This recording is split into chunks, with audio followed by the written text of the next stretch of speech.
Okay, and I'm giving a talk on stitches as metapragmatic devices and the use for science communication. So like other social media platforms, TikTok offers a broad variety for interactive features.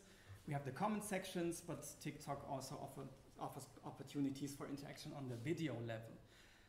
The core feature of lip sync, sound reuse for lip sync, duets, and the main topic of my talk, stitches. All these functions allow users to react to other videos and make something out of them, making TikTok one more example for the well-known participatory culture of social media with its multimodal recontextualization practices. And like other forms of digital quoting, like we know it from Twitter or Threads, but expanding it to the multimodal level, stitches allow creators to embed others' content into their own videos and to both reply to and comment on it. And the app's integrated video production software makes it very, very easy for creators to build up on others' content.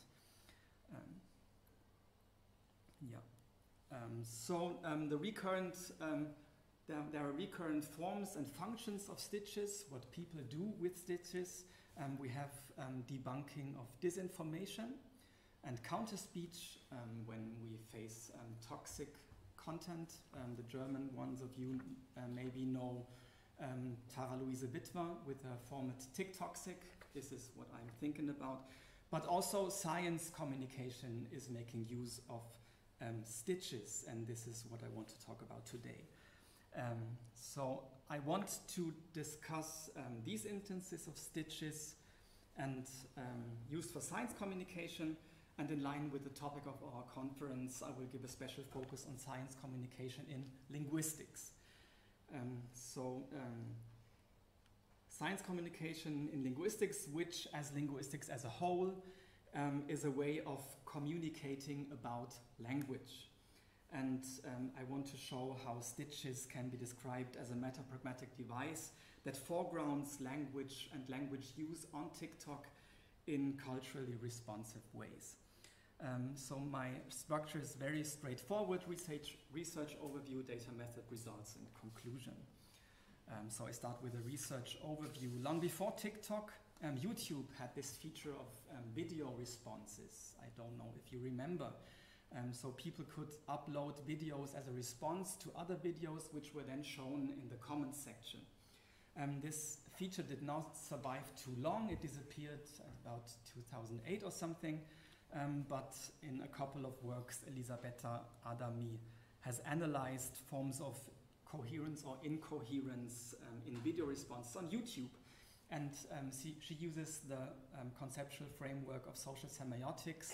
And I find this very instructive also for the study of TikTok stitches. So Adami starts from Gunter Kress' idea that communication is always a response by one participant to a prompt by other participants in social events. Kress was not talking about stitches, but this works perfectly for stitches. And in this prompt response thing, the prompt sets the ground for the interpretation as expressed in the response. So we have this interactional view. So the prompt as interpreted by the receiving person may contain various elements which can be referred to or related to by the response. And then Adami develops this typology of relatedness, as she calls it, between the prompting video and the response. It must be conceived as a continuum with a descending degree of relatedness. So we have adjacency pairs in the true sense of the term, and then it goes to coherent relatedness without cohesion, down to no clues of relatedness. And the cohesive ties that knit together prompt and response include linguistic, but also multimodal features like, for example, language, facial expression, gesture, camera perspective, color scheme, and so on. I think Janina could join in here. In sum, Adami describes video responses as conscious, acknowledged and pursued reinterpretation and the loose form of individualized participation in terms of a transformative response to a prompt. And this transformativeness I find very promising also for the study of TikTok stitches. We may move to a more discourse analytical perspective of Jan Blommert, who is talking about recontextualization, which adds a new meta-discursive context to a text. So we have always some kind of meta-perspective coming in. And Daniel Furceller, in a study which will come out in 2 weeks or so, he develops this typology of tasks fulfilled by stitches. So what people can do by stitching other videos. And we have continuing a narrative, extending an argument, conveying knowledge by giving additional information, and commenting on events. And of course, this one is the most important thing for science communication. So in the following, I will look at science communication stitches as prompt-response pairs, like Adami does, and I will analyze the different types of relatedness and ask which tasks stitches may fulfill in the context of science communication. I have a very, very, very small corpus of 18 stitches. I had also the plan to talk about video replies, but I have to skip this for time reasons. And I collected these stitches through the search terms like stitch science, Wissenschaft, linguistics, and so on. And I also scrolled through famous accounts like Klima Tübingen or Linguistik studieren to find some more data. And I did some very rough transcripts and I tried to annotate prompt and response types and markers of cohesion, mostly linguistic, but also some multimodal markers of cohesion. Okay, so my results. I found 4 patterns, roughly, and the first pattern can be observed is an overt question-answer sequence, an adjacency pair in the true sense of the term. People often ask questions on TikTok, which should not be misunderstood as a true information request. I mean, asking questions on TikTok is not very efficient. As compared to Googling or something. But people do it anyway. And I want to show you some examples. How come we don't pronounce the word work like fork? Why don't we say we're going to work? Fork, cork, dork, work. Okay. I always show only the beginning of the answer. Or can somebody explain to me why bad words are bad words? Like, what's the criteria that makes a curse word different from, like, all the other words? I hate people that ask questions like these. Okay.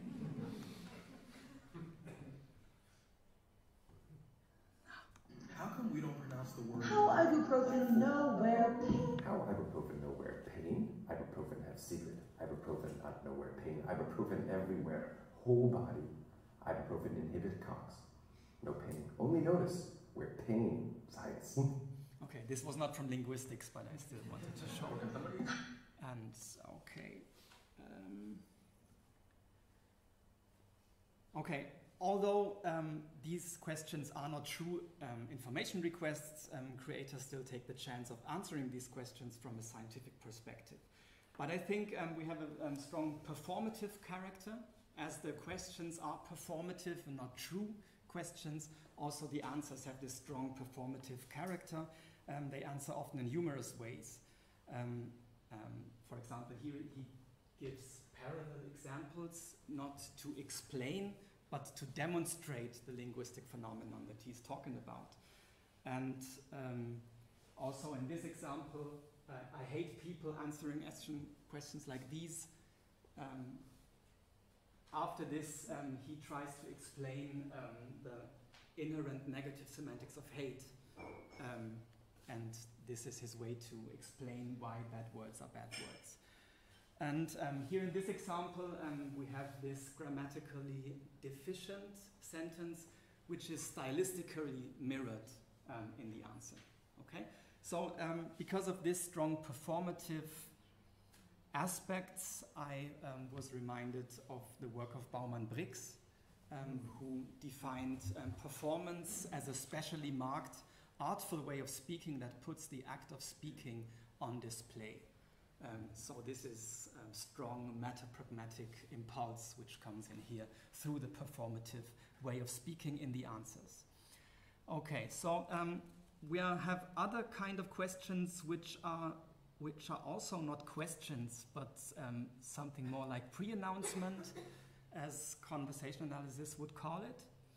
Have you guys ever heard of the theory on how people who only speak English have a less developed brain? No, I have not, because everybody's brain is equally developed. No one has an underdeveloped brain unless they're a child. Okay, so ever heard of the theory is not expected to get answered, but it's a pre-announcement. Okay, but still, Yuval, the creator Yuval, still takes the chance to give a response, which is some kind of dispreferred behavior in this very situation. Dispreferred behavior, which then creates friction and also attention. We have another example. Jan might remember of his own example. Can we talk about how bad it is to be gaslighted by medical professionals? And then he answers, we definitely can and we should. But before that, let's move on to a less important topic first. So this is also some kind of dispreferred behavior when answering this question. Can we talk about, and so on. Okay, so we have, let me see. So we have this, and these answers, they are linguistically cohesive, but I want to call them pragmatically incoherent, since they have this dispreferred character in that situation. We have another pattern in my sample, which are controversies, which implicitly raise questions, which are then taken up and commented on in the responses. Let me show you an example. The iconic video game character Mario. Oh, you mean Mario?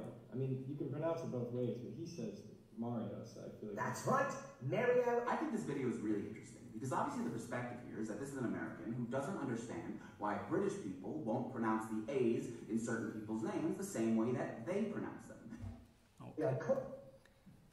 Okay, so here the creator takes a meta perspective from the outside and explain the underlying reasons for the controversy in the prompt video. So it's not so much about telling who is right, if Mario is pronounced Mario, but he explains why there is a disagreement at all. And while this interruption is somewhat incoherent, it is still cohesively tied through the discourse dative pronoun this video. But this I find very interesting, because this video is referring to the video as a video. So he's not referring so much to the controversy, but to the video which he is watching, like all the other people are doing as well. He's referring to not to the intradiegetic level, but reflexively referring to the situation of video consumption on TikTok, which the creator shares with any other TikTok user, including his recipients. And yeah. A similar pattern can be found in cases where the prompt video stages some kind of disagreement on the intrapersonal level. You are analyzed. So when people are unsure which linguistic variant is the right one, again, we can doubt if this creator is really unsure which is the right variant, or if it's some kind of performance, but we find this very often.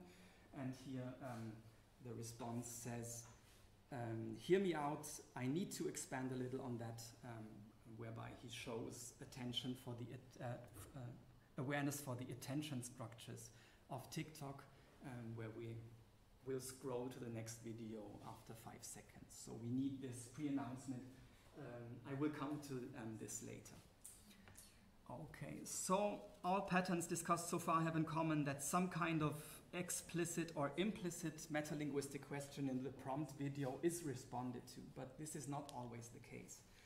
Another pattern similar to the well-known debunking debunking use of stitches is the challenge of metalinguistic claims. Let me show what I mean with this. Most of you are using the word aesthetic incorrectly. You can't just say that it looks aesthetic. That doesn't mean anything. Well, you guys, I think you know what this means. Welcome back for part 6 of my series. Your language pet peeve is linguistically unfounded, and you should get a hobby. Okay, so notably and untypically, the creator here is addressing the stitched persons when he says you guys, and you know what this means. But then, after this, the video is framed, you can see it here, as, no, you can see it here, sorry. It is then framed as a part of a series, as part 6 of a series, which opens up another type of intertextual relatedness. And consequently, after that, the creator then switches to a third-person perspective when he's talking about that these guys are mistakenly thinking that, what was it? About the meaning of, about the use of the word aesthetic. Okay. So the creator switches to a metapragmatic level and focuses on language ideological foundations of what is going on in the prompt videos. Another example is this by Yuval, who stitches a video on the widespread mistake on accident by asking, what does this mean? Seriously, what exactly are we saying when we say the phrase on accident is a mistake? So again, Yuval does not only reject the claim itself, but focuses on the metapragmatic judgment of calling something a mistake, and this is put to the fore. So what this, I guess a switch on a metapragmatic level. So what this pattern has in common with the group of patterns with metalinguistic questions is that the response takes up and elaborates a metalinguistic problem, a point where language is becoming an issue in ongoing communication. That is, there is a metapragmatic point of reference in the prompt video itself. But again, this has not to be the case. Because I found another pattern which I want to call initiation and completion. And I want to show you 2 wonderful examples. Digga, wenn ihr mal einen schlechten Tag habt, dann denkt daran, dass das Wort Digga existiert. Okay, once again, because it was so short. Digga, wenn ihr mal einen schlechten Tag habt, dann denkt daran, dass das Wort Digga existiert. Es ist kalt geworden, mir geht's nicht so gut. Sterben tue ich nicht. Mit etwas Wissen über Linguistik. Heute tun wir die Phrasen. Let's go. Okay, so here we find the cut in the middle of the sentence.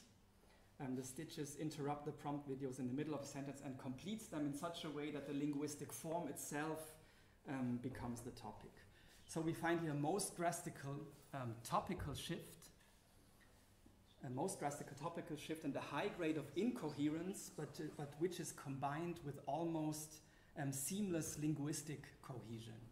And this I find very interesting. So complete incoherence, but a maximum of cohesion.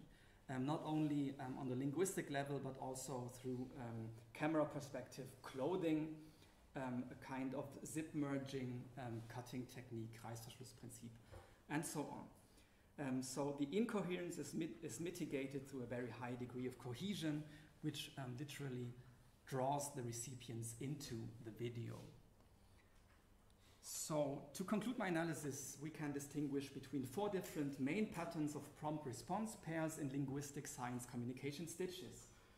Q&A sequences on language, metalinguistic issues and their commentaries, metapragmatic claims and their challenges, and lastly, initiations and completions. In the first 3 patterns, the metapragmatic point of reference is inside the prompt videos. In the 4th pattern, the metapragmatic breaking up of the flow of speech comes only with the response. I've shown that prompts and responsive are cohesively tied together through proforms, discourse stakes, elliptic forms, and so on, but also multimodal alignments. But contrary to cohesion, there are sometimes drastic topical shifts when switching to a metapragmatic or even meta-ideological level. It seems as if the more coherent a response is with regard to the topic, the more cohesive it has to be. The more incoherent a response is, the more cohesive it has to be in order not to lose the audience. I try to visualize it like this.